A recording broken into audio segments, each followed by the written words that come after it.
Vous écoutez La Voix de l'Espérance, une émission qui vous apporte paix, joie, confiance et espérance.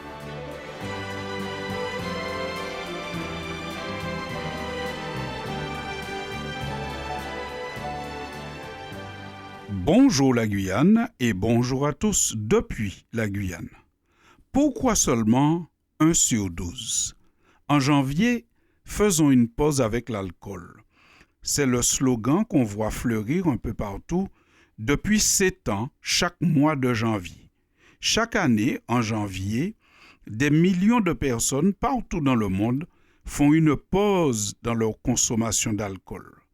31 jours pour se sentir mieux, retrouver de l'énergie, faire du bien à sa santé et réfléchir à sa relation à l'alcool.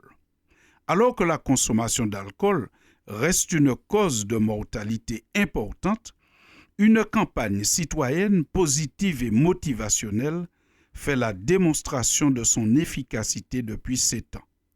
En effet, ceux qui participent à Janvier sobre témoignent des bienfaits de cette pause avec l'alcool.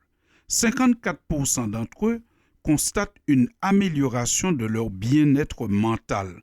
42% déclarent se sentir physiquement mieux et 31% dorment mieux. Et surtout, 58% se sentent plus confiants en janvier pour refuser un verre dans un contexte social. C'est-à-dire que le fait que le mois de janvier soit déclaré comme un mois de sobriété, il y a 58% des personnes qui estiment qu'elles ont plus de force pour dire non lorsqu'on les invite à prendre un verre. L'alcool est un produit psychoactif. Il modifie la conscience et les perceptions. Et de ce fait, le ressenti et les comportements sont aussi modifiés. Les effets immédiats de l'alcool dépendent surtout du taux, la quantité qu'on a ingérée. Mais même à faible dose, l'alcool a déjà des effets. On a une sensation d'être plus détendu, euphorique, une sensation d'excitation. On est désinhibé, on a aussi moins de réflexes et on a un champ visuel qui se réduit de plus en plus. Et puis à plus forte dose, c'est l'ivresse. C'est une mauvaise coordination des mouvements, c'est une élocution qui est troublée, une diminution des réflexes et de la vigilance et un état de somnolence. L'alcool, c'est vraiment un produit à risque. Avec l'alcool, il y a un risque majoré d'accident de la voie publique et cela même à partir du premier verre. Les informations que je suis en train de vous donner sont tirées du site Santé publique France qui dit « Même si la personne ne s'en rend pas compte, les effets de l'alcool commencent à apparaître dès le premier verre. L'alcool, donc, même au début, dès le premier verre, augmente déjà les risques d'accident. Avec l'alcool, il y a aussi une augmentation des risques psychosociaux. Lorsqu'on a pris de l'alcool, on devient plus agressif. Il y a notamment plus de violence conjugale sous l'effet de l'alcool et puis des rapports sexuels non protégés parce que ne faisant pas attention, on s'adonne à des rapports sexuels en oubliant de se protéger. L'alcool, c'est aussi un cancérigène. L'alcool est un cancérigène avéré d'après le site de Santé publique France toujours, classé comme tel depuis 1988. Alors, c'est pour cela que nous nous posons la question. Pourquoi juste 1 sur 12? C'est-à-dire, pourquoi juste faire abstinence 1 mois sur 12? D'autant plus qu'après janvier vient février, et avec février, le carnaval. Et là, on se laisse aller encore un peu plus dans l'alcool. Pourquoi pas 12 sur 12?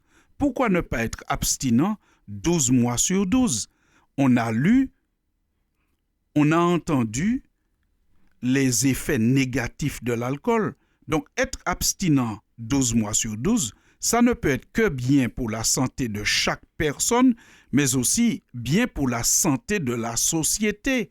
on se porterait mieux sur les routes si il y avait une abstinence 12 mois sur 12. L'alcool est un produit traître.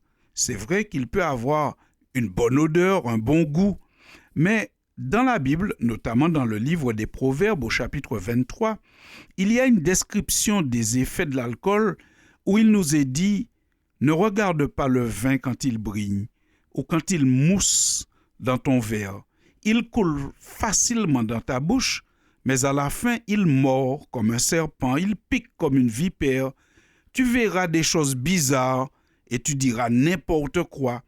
Tu vas te croire en pleine mer, couché à l'arrière d'un bateau. » Fin de citation. Ceci est tiré, je vous le rappelle, de la Bible, livre des Proverbes, chapitre 23. L'alcool est donc un élément perturbateur, un élément trompeur qui emmène bien des désillusions dans les vies et dans la société. Et c'est pour cela que la Bible insiste sur la sobriété, mais pas 1 mois sur 12, 12 mois sur 12. La Bible dit notamment dans 1 Pierre chapitre 4 au verset 7, « La fin de toute chose est proche. Soyez donc sages et sobres pour vaquer à la prière. » Fin de citation. Plus on va dans ce monde, dans le temps, plus on progresse dans le temps, plus nous devrions être sobres, car nous avons besoin de discerner le bien du mal, nous avons besoin de la prudence. Il y a de plus en plus de trafic, de circulation, de véhicules, et même quand on est piéton et qu'on a bu, on augmente les risques d'accident. Il est à noter que nous avons souligné au début de cette chronique que ceux qui participent à Janvier sobre, 58% d'entre eux se sentent plus confiants pour refuser un verre dans des contextes sociaux. C'est-à-dire que nous comprenons par là que beaucoup de personnes n'ont pas forcément toujours envie de boire, mais elles boivent parce qu'il y a un contexte, c'est un rituel social. On ne veut pas se distinguer, on ne veut pas être trop différent, on fait comme les autres, même si au fond on n'en a pas vraiment envie.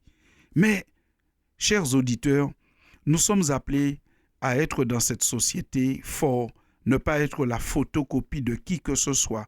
Nous n'avons pas à pratiquer le mimétisme, qui est la propriété que possèdent certaines espèces animales pour assurer leur protection de se rendre semblables par l'apparence au milieu environnant ou à une autre espèce. Le mimétisme est aussi chez l'homme la capacité de se conformer à quelqu'un d'autre. Alors vous avez noté que les animaux le font pour se protéger. Ils vont se camoufler, ils vont se fondre avec leur environnement pour éviter les prédateurs. Mais nous, pourquoi pratiquons-nous le mimétisme? Pourquoi faisons-nous comme tout le monde? Ah bien souvent, c'est pour ne pas être rejeté, ne pas être distingué. Mais rappelons-nous d'une chose, la force d'un être humain, c'est quand il a du caractère et qu'il est capable de maintenir ses convictions en toutes circonstances. Et c'est pour cela que l'apôtre Paul déclare aux chrétiens de Galatie dans sa lettre, « C'est pour la liberté que Christ nous a affranchis. Demeurez donc fermes et ne vous laissez pas mettre de nouveau sous le joug de la servitude. » Le Christ donne à chacun, à tous ceux qui veulent, la liberté, la force de dire oui quand c'est nécessaire et non quand nous le souhaitons, pas forcément être à l'image des autres.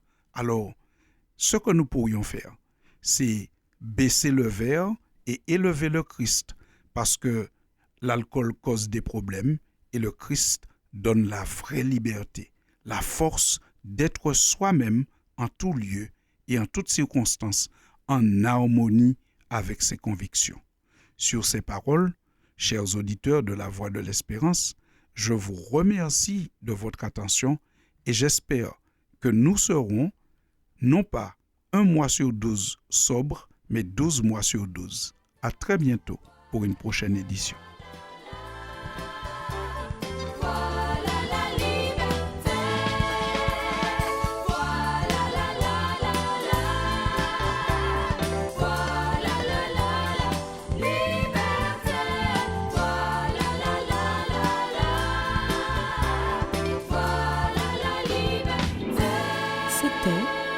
Voix de l'Espérance, une émission préparée par l'Église adventiste du 7e jour.